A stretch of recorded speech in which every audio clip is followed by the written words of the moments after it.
സംസ്ഥാനത്ത് സൈബർ തട്ടിപ്പുകൾ വ്യാപകമാവുകയാണ്. പല തരത്തിലുള്ള സൈബർ തട്ടിപ്പുകളെക്കുറിച്ച് നമ്മൾ കേട്ടിട്ടുണ്ട്. ഇപ്പോഴിതാ സൈബർ സെല്ല് പുതിയ ഒരു തട്ടിപ്പിനെക്കുറിച്ച് ജാഗ്രതാ നിർദ്ദേശം പുറപ്പെടുവിച്ചിട്ടുണ്ട്.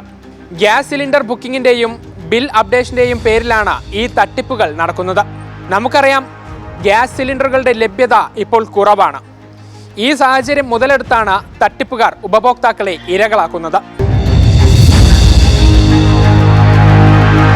ഈ തട്ടിപ്പിന്റെ രീതി എങ്ങനെയാണെന്ന് ഒന്ന് പരിശോധിക്കാം. ആദ്യം ഒരു SMS സന്ദേശമായിരിക്കും നമ്മുടെ ഫോണിലേക്ക് വരിക. തൊട്ടു പിന്നാലെ തട്ടിപ്പുകാർ വാട്സാപ്പിലേക്ക് ഒരു ഫയൽ അയക്കും. ഗ്യാസ് ബിൽ അപ്ഡേറ്റ് APK എന്നായിരിക്കും ഈ ഫയലിന്റെ പേര്. ഗ്യാസ് ബുക്ക് ചെയ്തതിന്റെ വിവരങ്ങളോ അല്ലെങ്കിൽ കുടിശ്ശിക തീർക്കുന്നതിനോ വേണ്ടി ഈ ആപ്പ് ഫോണിൽ ഇൻസ്റ്റാൾ ചെയ്യണമെന്നും ഈ തട്ടിപ്പുകാർ ആവശ്യപ്പെടും. ഈ ആപ്പ് ഇൻസ്റ്റാൾ ചെയ്യുന്നതോടെ നമ്മുടെ ഫോണിൻ്റെ പൂർണ്ണ നിയന്ത്രണം തട്ടിപ്പുകാരുടെ കയ്യിലാകും. ഗൂഗിൾ പേ, ഫോൺ പേ ഉൾപ്പെടെയുള്ളവയുടെ UPI നമ്പറുകളും നമ്മുടെ ബാങ്ക് അക്കൗണ്ട് വിവരങ്ങളും തട്ടിപ്പുകാർക്ക് ലഭിക്കും. നമ്മൾ പോലും അറിയാതെ ബാങ്ക് അക്കൗണ്ടുകളിൽ നിന്നും പണം നഷ്ടമാകും.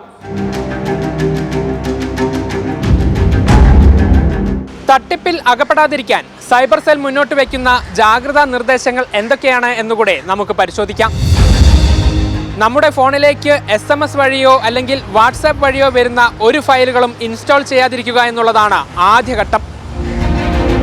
ഗ്യാസ് സിലിണ്ടറുകൾ ബുക്ക് ചെയ്യുന്നതിനും ഓൺലൈനായി പേയ്മെൻറ്റ് നടത്തുന്നതിനും ഗ്യാസ് ഏജൻസികളുടെ ഔദ്യോഗിക വെബ്സൈറ്റുകളോ ആപ്പുകളോ മാത്രം ഉപയോഗിക്കണം. ഇനി സംശയകരമായ രീതിയിൽ എന്തെങ്കിലും സന്ദേശം വന്നാൽ ഗ്യാസ് ഏജൻസികളുമായി നേരിട്ട് സംസാരിക്കാനും മറക്കരുത്. ഏതെങ്കിലും തരത്തിൽ നിങ്ങൾ തട്ടിപ്പിന് ഇരയായാൽ ഉടൻ സൈബർ സെല്ലുമായി ബന്ധപ്പെടാനും ഇവർ ആവശ്യപ്പെടുന്നുണ്ട്. നന്ദഗോപാൽ, മീഡിയ 1, കോഴിക്കോട്.